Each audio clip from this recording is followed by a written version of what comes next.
Hey, good morning and welcome to Your Personal Health. Yep, we're here on a new day, new time, and it's kind of exciting. A new location for me. I'm a little bit out of the air, but the beautiful thing about the internet is we're still here live with you. Hey, we'll get to Dr. Burris and Dr. Kim in here in just a second, but I want to thank you for showing up and your contributions, your questions and comments. And I thought we'd take a little different twist with the doctors today, because so often we go to the doctor when after something is not right. It's almost like our car. We take it in after it has something broken. I'm not saying we're a car, but you know what I'm saying. We're comparing the fact that we don't even think about going to the doctor till after we really need them. And the coolest part about Dr. Kim and Dr. Burris, especially their practice, is they invite you to say, hey, we want to stay on top of what we're doing for you so you live optimally and your health. And as we're talking about that today, we're going to talk about the fact that I know it's still 100 plus degrees there in the desert. And we're going to start talking about cold and flu season, things of that nature. And what's the best thing we can do, not only against cold and flu, but COVID and any other disease that might come along? What can we do to be proactive instead of reactive? Because I think that's always a better thing. You know, it's like if you're into sports at all, you know, you want to attack from being on your toes or the balls of your feet, not on your heels, because now you're off balance. And if we wait to go see the doctors when we're on our heels, it could take longer to recover. And let's face it, we're here to live life every day. You know, I've been walking, I'm here in Oxnard, here in Ventura area, and walking along the beach. And one thing I see are seagulls. And something unique about seagulls is they live every day until they die. And so often we see people where they live and then they start having deteriorated health. And the coolest thing about Dr. Kim and Dr. Burris is their practice is, let's keep your health optimal so you can be like that seagull and live every day until you die. So let's bring them in. This is Dr. Burris and Dr. Kim. Welcome to the show. Hey guys, how you doing? Hi, I'm doing great. How are you? I'm doing good. Hey, I know today is a new day as far as our time. We're now Mondays at 11:30. And before we get started, I think there's something else special about today. What is that, Dr. Burris? Today is Dr. Kim's birthday. Hey, happy birthday, Dr. Kim. How are you today? I'm good. Thank you. Well, first of all, I want to say thank you for being here, even on that special day. You know, we really appreciate you being here. And, you know, sometimes it's like sometimes we take our birthdays for granted. I know sometimes I do. It's just another day. But I think we ought to celebrate it because, you know, hey, without you, we wouldn't be here. And I can't wait for your answers to today's questions. I was telling Dr. Burris the other thing that I know that's unique about seagulls is that they're Uh-oh, here we go. right? I believe they're one of the few birds that can actually poop when they fly. Yes, most of the birds have to poop before they fly to lighten the load. But yeah. You know, I do remember reading that, and I remember we were walking on the beach just a few days ago, and it was about a 3.5 mile walk, and we came upon, and we're pretty deserted where we were walking, and in a distance it looked like there was this fence up along the beach, and I'm like, God, what is that out there? We get up there, and there must have been 100 to 200 seagulls, and probably that many or more pelicans. And it was just amazing. I've never seen that many get together at the same time. And ironically, that statement, Dr. Kim, went through my mind. I'm like, I'm going to let them get airborne because I know what they do when they're in the air. They don't just fly.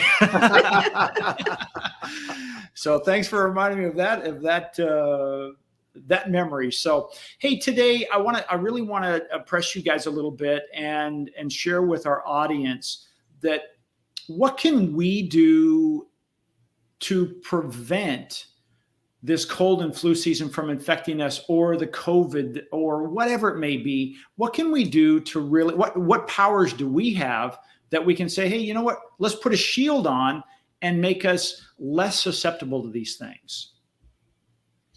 This is one of my favorite topics, actually, because this is a time of year where we're going into cold and flu season, and now it's wrapped up with COVID as well. There's a lot of respiratory illnesses that get transmitted during winter, and we sort of just accept that and don't really think, hey, there's actually some things that I could do that are going to lessen the chance that that we get sick in my household or that I get sick at work, that kind of thing. So do you want to talk about some of the things first, and then I'll add my 2 cents? Sure. I mean, I guess on a basic level, the things that we can do that are within our control are many. But, I think one of the most important, like you said, is keeping your immune system at as highest level as you can get it. Now, there's a lot of factors that are involved with that, both genetically and environmentally. But I think there's a lot of things that we can do ourselves that we do on a day in and day out basis. So things that we actually are already doing, that if we made some modifications, we could probably get more bang for the buck out of what we're doing. Well, what do you mean by that? Wow. Exciting. I'll talk about one thing and you can talk another. So Okay. Like sleep. Sleep is important. Yeah. We all know sleep is important. There's a lot of things that affect sleep. So, we're just talking about the control that you have, not whether you have a medical disease that affects it or mental health disorders. Those are different, but let's just talk about sleep. So if you're not, going to sleep at the same time or waking up at the same time and getting an adequate amount of sleep, you're not allowing your body to do its thing, repair itself, get healthy. And over time, that's going to wear and tear on you, and your immune systems are going to be a little low. And sleep also affects your many other things in your life. But I think that's important. So, making sure that, whether you're 25 or 72, you can't just burn the candle. You need to really schedule in and make sure that you are getting sleep. I still know some 25-year-olds that don't get sleep during some days of the week because they're out and about, and that's not good for your body. Let's sit on this a little bit, because I wanted to really highlight sleep. Oh, sorry. No, don't apologize. I'm glad you brought it up. There's actually a study that shows that even one night of getting minimal sleep increases your risk of catching a cold significantly. And I think anecdotally, a lot of us have personally had experience or seen your children have an experience where you've had a week or two where you've really been pushing it, whether it's for finals or major work stress, or maybe even an event like a wedding, just something that's worn you out. And the week after that, whether it's spring break or Christmas break or even people's honeymoon, they get sick. And it's not that they necessarily caught something, it's that their immune system was weakened by the stress of the event and the lack of sleep. So the stress of an event raises your stress hormone levels like cortisol, and those actually dampen your immune system function. So we know that people who have high cortisol levels are more prone to getting infectious diseases. And when you're stressed and when you miss a couple hours of sleep, that also raises your cortisol levels. So those types of connections are how it all fits together. Just makes you less able to fight off the bugs that you come across. So let's talk a little bit about decreasing the number of germs that you get exposed to. I just want to add one more thing about sleep. Just practically wise, if you don't get enough sleep, you're not remembering the things that you're supposed to do on a day in, day out basis. So, we'll take it even in COVID present, right? You might forget to bring your mask. You might run into a store without your mask. You might forget to wash your hands just because you're so tired that it's not, those processes that are automatic are no longer automatic anymore. So, and fatigue makes it harder for us to do the other things Right. that help our Right. immune system function optimally. So eating right, exercising, those things are harder when you're extremely Right. tired. So it's sort of the foundation upon which we build the rest of what we're going to talk Right. about. And it seems like that's probably the last thing people like think about. Yeah. You know, before we go to the next factor about decreasing the germs we're exposed to, I'm just curious. You know, you talked about in the last show, COVID-19 update, you talked about something I hadn't thought about in a long time. You know, when you're kids and you lock arms and you do this whip, that there is a cause and effect. There's a delayed reaction. I'm just curious what your thoughts are. And I know it's total speculation, but you kind of have your thumb on the pulse of being a medical, you know, in the medical field and seeing things happen. You can kind of see the trends happen before we do as a community. Do you see that the stress of COVID and, geez, are my kids going to go back to school? Are they not going to go back to school? Do I have to homeschool them again? Am I going to be off work? Am I going to, you know, all these things? Do you see this contributing to potentially higher cold and flu season numbers, especially what we saw last year because we were kind of in our own little bubbles? Last year we had a really, really muted flu season. And it was mostly because we were shut down and masked up. I think that based on what I've seen, that this year will probably be a really bad flu season. We saw flu circulating all summer. We saw RSV, which is more serious in small children, but it's another respiratory virus that was circulating all summer. Normally those are winter illnesses. So I suspect this fall and winter's going to be sort of making up for last year. I think we're going to see a lot more transmission.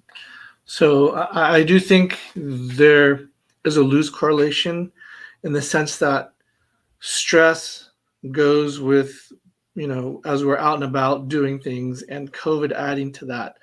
You know, so if we could go out and about and not stress as much, I think it wouldn't affect the cold and flu season. But I do think, you know, like Dr. Burris said, we were shut down, so that had a physical effect. But also, there was different stress. It wasn't the stress of the go, and now there's a stress of go and COVID, and now you're not sleeping, and so I think it's all kind of together, but I don't think they're necessarily linked. Yeah, I do think, you know, there's definitely some kind of mental health COVID effect that we're still dealing with on the population level. So that adds another layer of stress to everyone. So I think there's some effect. How much we can measure it and know how it plays, I'm not sure. But, you know, when you sit and talk with people who have gotten sick and you talk about everything going on in your life, it's easy to see that people, you know, they're feeling stress from many different areas of their life. Yeah. All right, thank you. Can we you ready to go to the next piece about how to decrease the germs we're exposed to? So how do you decrease the germs you're exposed to? Well, first of all, sitting this close to someone, we're sharing airspace, and so we're definitely sharing respiratory germs. We are married, and so this is a decision that we've made to be exposed to each other since we live in the same household. But if I was at work with a coworker that I was not married to, I would not be sitting this close. So that's one way to decrease germs, is to recognize that we all carry both bacteria and viruses, even when we're not sick. And so remembering that, not to share drinks or food. If someone's eating and they offer you a bite of their food, you wouldn't want to take a bite out of the side that they had already eaten. And you wouldn't want to use a fork or a spoon that you had already put in your mouth. So if you had a clean spoon, you could take a bite out of the side of their food that was not touched yet. That's reasonable. If you don't have the ability to do that, maybe skip trying that day. Other things are the use of masks especially in indoor environments. I think if COVID's over, I doubt that we will be using a large amount of masking as a society. However, I still think it's very wise if you have a respiratory illness, if you do have to go out in public or go around other people, to put a mask on. We've now sort of gotten used to doing this. This is something that's done in many other cultures, but hadn't been widely practiced in the United States. But if you're sick and you have to go out in public, wear a mask. It's a good idea even when we're not dealing with COVID. Or if you need to go to work. Yeah, absolutely. And I think now people understand that concept a little better. Maybe it's going to be something that we can continue doing to help decrease transmission. Washing your hands. Touching things is not a huge transmitter of COVID, but it is a huge transmitter of cold viruses. And the main way that we get them is by touching objects, things like door handles, stairway banisters, wherever, and then later on touching our eyes. The eyes don't have much of an immune defense at all. It's a way for viruses to get in and start replicating without being challenged by the immune system. We have a lot of lymph nodes around our nose and mouth, a lot around our gut, but almost none around our eyes. So be aware, don't touch your eyes. It helps to have glasses on. But overall, being aware not to touch your eyes, washing your hands frequently, and then if you are sick, if you blow your nose, throw away the tissue and wash your hands immediately. That'll help prevent you from contaminating the surfaces around you. Right. And then I know early in COVID and everyone's like, well, why don't I just wear gloves? Now, gloves are great if you want to just protect yourself, but you also have to be careful that you're not forgetting that when you touch things, now the germs are on the gloves. And so if you don't change them, what's the difference on whether you touch yourself but also if you're touching things and then you're touching other things, you're spreading the germs around to everyone else. So gloves are probably not the greatest idea for people unless you really take into account that when I touch things, now I have germs, and now I have two options. I can just, throw the gloves away or wash the gloves and then reuse them. So. Now I want to talk about some. Let's see if Jeff had any questions about the germ spread. I just have a couple of points. One is I've always wanted to ask this question. We see everywhere where there's antibacterial squirt we can put on our hands and whatnot. I've always been concerned about that. As a kid, let's face it, we ate dirt, and germs were not an issue. I'm curious now, have we become too sensitive to this, and now it's by not having some exposure and using antibacterial squirt versus, as you say, wash your hands, what is that doing to our immune system? Is that making us more susceptible because we're living kind of in this bubble? So this is a question I think people ask a lot, and honestly it's something that people worry about. It's, am I allowing my immune system to become weak by putting all this, cleaning and things in my life? I challenge you to culture the things around you in your environment. If you're ever worried that you're not being exposed to organisms, or really all we're doing by this attention to hand washing and hand sanitizing is decreasing by a couple logs the millions of bacteria that you're encountering each day. So You are still going to get exposed to lots of stuff as you move through the world. In order to really put someone in a sterile environment, we actually have to separate them from all people all the time. So there are people who have zero immune system and they really can't, for instance, go to work. They can't go to school. They can't go to the grocery store. They have to live in an actual bubble. So everything that comes into their world has to be sterilized. We, even with good hand washing, you still have plenty of bacteria and viruses that your immune system is going to encounter from your hands. It's just that maybe instead of getting, 2.5 million, if you happen to lick your finger, maybe you'll only get 20,000, which gives your immune system better odds to fight that off. So I try to reassure people you're not actually sterilizing your world. You're just sort of cleaning it up a bit so that your immune system has a better chance of fighting off everything. The second, that's great. That's great to know and to be aware of. This, the second thing is, when we go into eating establishments, restaurants particularly, they're, even before COVID, they wore gloves, the people preparing your food. I'm curious, should there be a process of, hey, as Dr. Kim said, we're spreading it from one location to another if we're not changing those gloves regularly. How often should we hope that they change their gloves, these people working in those environments where they're wearing those gloves? I know in the medical profession, it's like when you go from one patient to the next, you change your gloves, right? If not more often. I wonder if that same process is happening behind in the kitchen when they prepare one meal to the next. Probably not.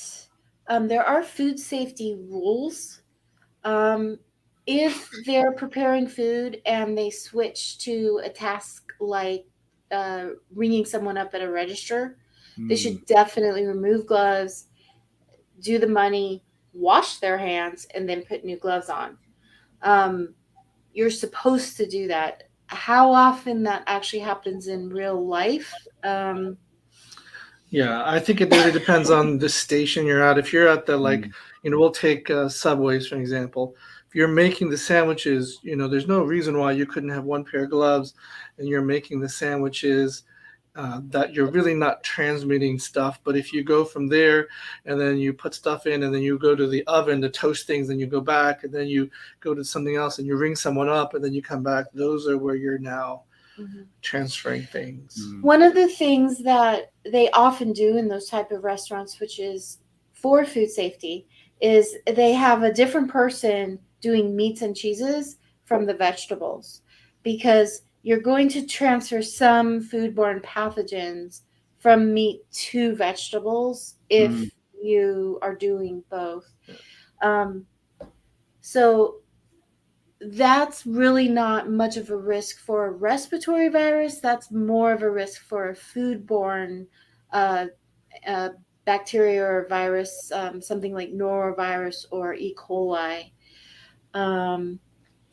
Those are risks, whether you prepare your food at home or eat out, but we often see outbreaks like that associated with a restaurant or something. Right. And I think we know that the best thing is actually hand washing with soap and water. Yeah. Because not only is the soap might be antibacterial, but the actual friction, you're destroying the virus rather than the alcohol wipe where you're not. Some viruses are like, that's great, you can do that, but it doesn't affect me. So great.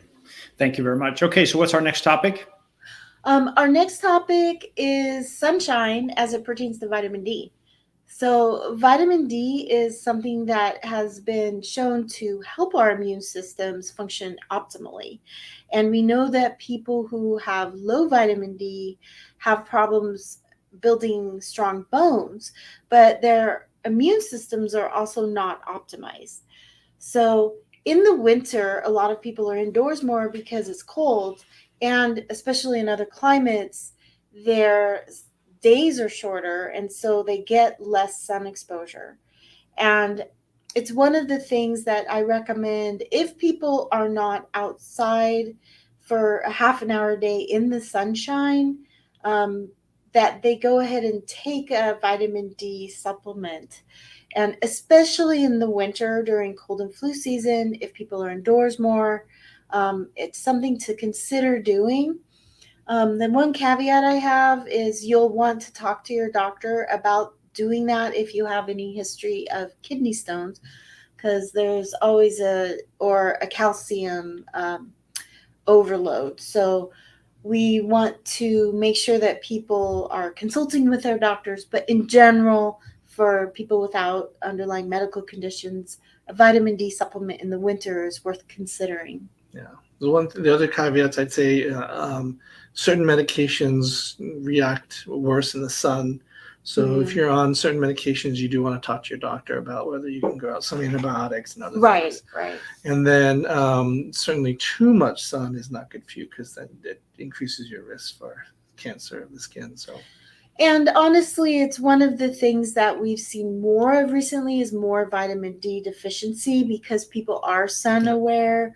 And when they are outside, they're tending to wear sunscreen and to cover up, which is great for lessening the effects of UV radiation on our skin, including aging and skin cancer, but not so good for our vitamin D.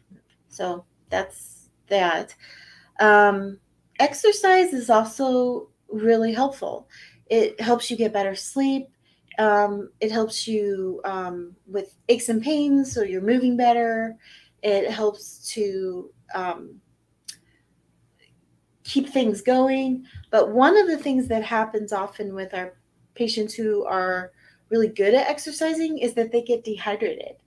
And in the winter, that gets worse because in general, the humidity is lower, and when you're exercising, you're losing a lot of fluid, much more than you realize, especially if it's not hot. So you might not be sweating as much and you feel like you're, could have a little bit of water, but in reality, you're quite dehydrated. And when you get dehydrated, you end up having dry mucous membranes, which increases your risk to get sick. Because when your mucous membranes are dry, they don't act as the barrier that they normally do. And so that increases your risk of catching a respiratory virus like a cold or a flu or COVID. That's one reason why in the wintertime, it might be a good idea to have a humidifier in your home running, and to just pay attention to making sure you stay hydrated, even though it's not that hot. So I think, that's a good segue into one of the important categories is what you drink and what you eat can also help with your immune system. Just like you said, staying well hydrated, no matter what you're doing, will help you. Mm-hmm. What kind of foods do you think help you? In general, it's, people can get into the weeds with wanting to know exactly how much of this and that and micronutrient. And so there's always a wealth of sort of that type of knowledge out there that people can look for.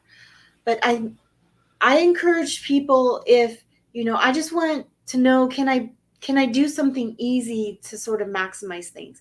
And the answer to that is yes, eat the rainbow. So when we say that, we mean eat a lot of fruits and vegetables of all different colors. You want some red stuff and some orange stuff and some yellow stuff and some green stuff and, purple. You want to sort of incorporate all the colors of fruits and vegetables. And the reason is often along with those colors are going vitamins. So that's going to represent a nice spectrum of vitamins to make sure that you're getting those nutrients in. And then avoiding the things that kind of make you feel sluggish, because you want to keep your energy level up. You want to keep sort of that sort of thing. So avoiding heavy fast food, avoiding too much alcohol. That can be a problem for some people at the holidays because there may be a lot of parties to go to, a lot of events. but watching your alcohol intake, because A, that dehydrates you, B, it messes up your sleep, and C, alcohol has a direct effect on your immune system to lessen it. So keeping that in mind, eating all those great fruits and vegetables, maybe minimizing fast food, especially during holiday season where you might be indulging a little more, sort of to balance that out. I also recommend, if you're going into the holiday season and you're wanting to sort of, balance out your diet, maybe going to once or twice a week, having a meat-free meal so you can really focus on those vegetables. Get a lot of good stuff in, whether that's a vegetable stew or some kind of stir fry. That's my advice. So I imagine Skittles and Fruit Loops don't come. They're Taste not the rainbows. rainbow. No, Skittles and Fruit Loops do not qualify as vegetables or fruits, despite the name Fruit Loop. Yeah. Right. So, and I think and you can go back to our prior shows, but sugar, right? Yeah. Don't, do the things that we talked about sugar, and because that also will mess with your immune system. So, yeah. I love that. I'm glad you asked that question, Dr. Kim, because I was thinking, yeah, okay, Skittles, that would work. There's a lot of different colors in there. Or M&Ms. M&Ms have, colors of the rainbow in there. But maybe it was better we didn't ask that question.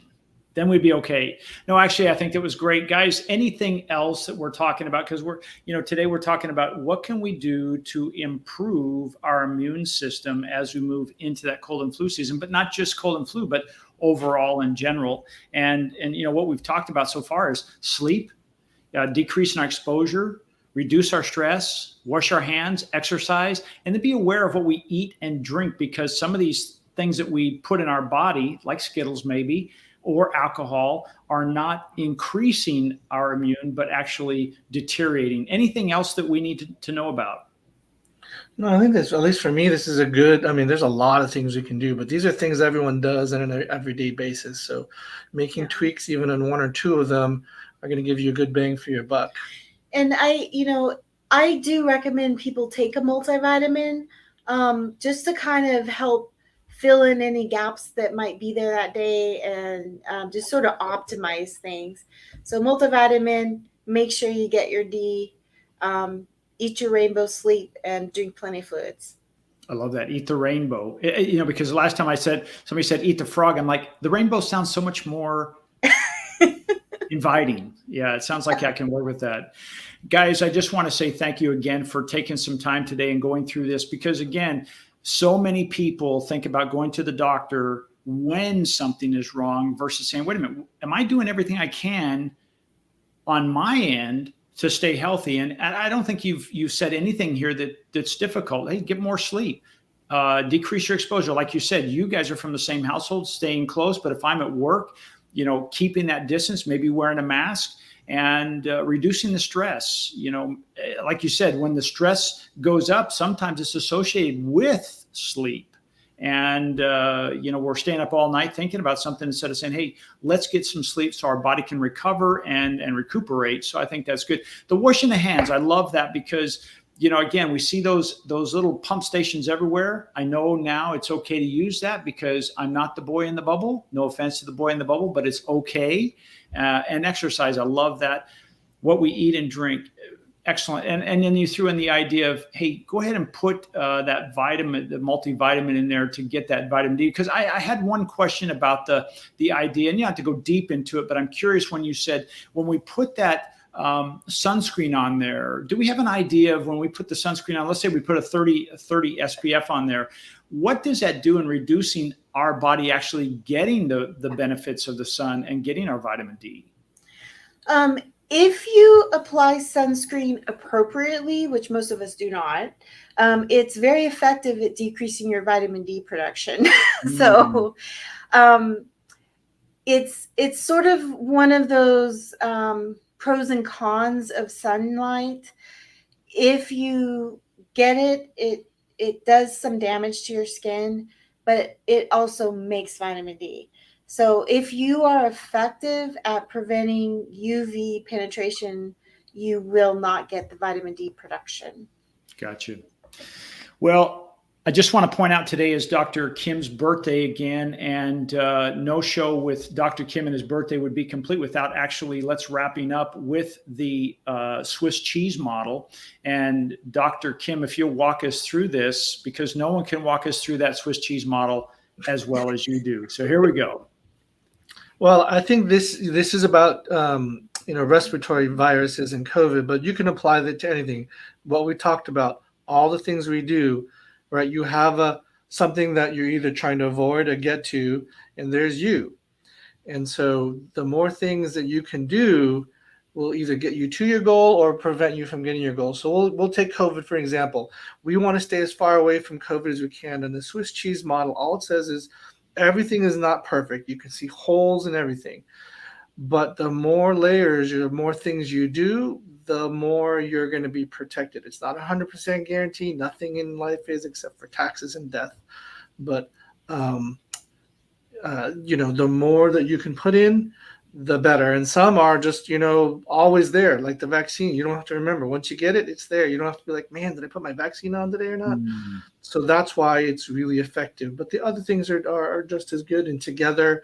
And so if you can't do one, maybe you add two others. Or if you can do all of them, that's better. It's not if I'm indoors, I can't do anything else. No, there's lots of different variants. I don't know what you want to say about the Swiss cheese model, Dr. Burris.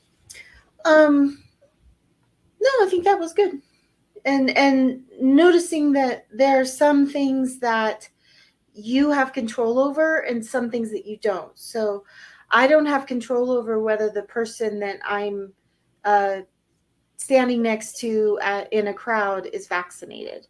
But I do have control over whether I wear a mask. So I can take care of myself. I can try to be conscientious and take care of others.